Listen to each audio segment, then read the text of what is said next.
Alright, today I'm going to change the anti-roll bar link, and I just assume it's not going to be easy. This is all rusty. I already removed the top one previously to change the shock absorber, but I was trying to remove the bottom one, but it was nearly impossible, so probably I will have to cut it off with the grinder. So yeah, it's probably fun, I guess. So what we will have to do is clean it off. So let's spray with WD-40 both sides, top and the ends,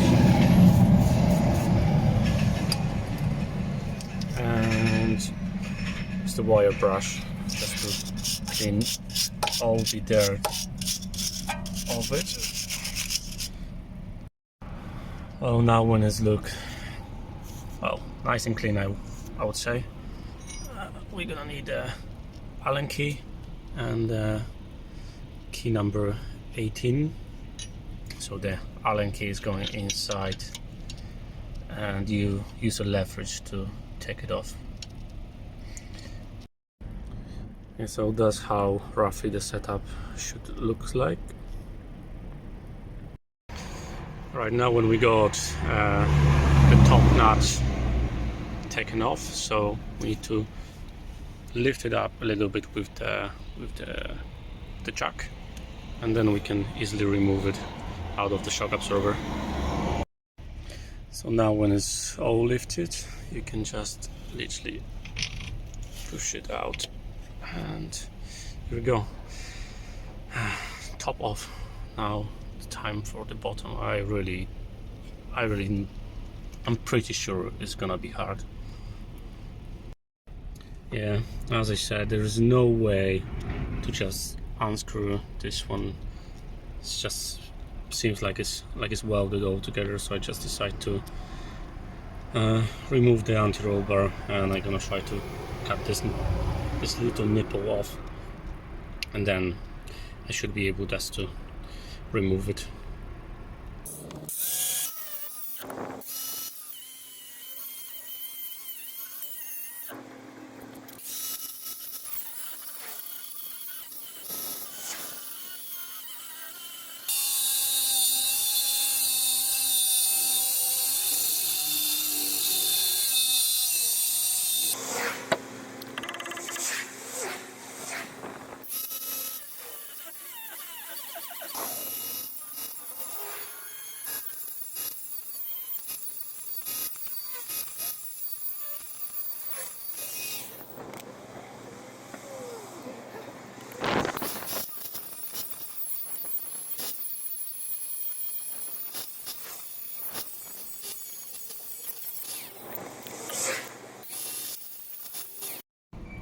Finally, this bugger is out. Alright, now I'm gonna let it dry a little bit, because I have to polish it till I had a flat surface with the actual bolt. So now I'm gonna just spray it with the anti-corrosive spray before I'm gonna do anything else. Yeah, as you can see, I have to polish it till I'm gonna have like the beginning of the screw, and then you can just knock it out. Pretty simple, to be honest. So yeah, the first coat of the paint is on. I'm gonna wait a little bit, let it dry, put another coat, and then I'm gonna start fitting the new anti-roll bar linkage. Just to compare old one and the new one, I think the old one is a little bit thicker. That's at least how it looked like, but what was the point? You can just spin it all around. It's so loose. And the new one, cannot even move it.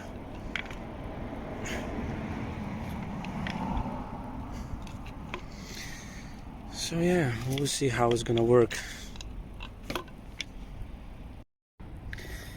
Yeah, also what I found weird and odd, the new anti-roll bar link need a different set of key, so that's a Torx 30 when in the old one that was Torx 40, and key number 19 when in the old one that was 18. So yeah, just to make you aware, guys, that not always is going to be the same set of the keys. And here we go, that's a new link installed. All look nice. I just resprayed. I think I did 5 coats instead of 2, and here we go, all nicely fitted. But before I'm gonna put the wheel, and let's use this little fella as a copper grease, and hopefully next time if I will have to remove it, it's gonna be a lot easier than today. Alright, the grease is where it's supposed to be, and let's refit the wheel.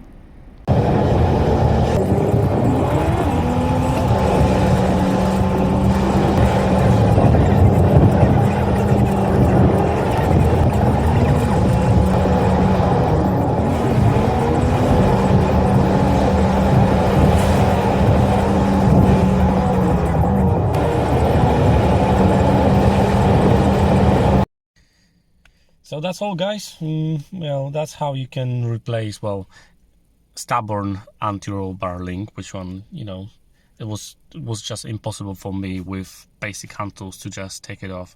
You know, if you not feel confident, just give it to the garage. But if you got spare time and tools, even the basic one, as you can see, all I was using is like 18 and 19 flat key and 2 Torx and a grinder, and actually that's all. And with all that, I was able to do it myself. Well, probably because, you know, now we got plenty of time, that's why I did it myself. Other occasion I probably will give it to the garage if I will notice it's too hard and I cannot just, you know, unscrew it myself. Well, today, you know, lovely weather, why not? Alright, so thank you for watching, and see you probably in the next video. Got something else to do on this Insignia, so yeah, see you then.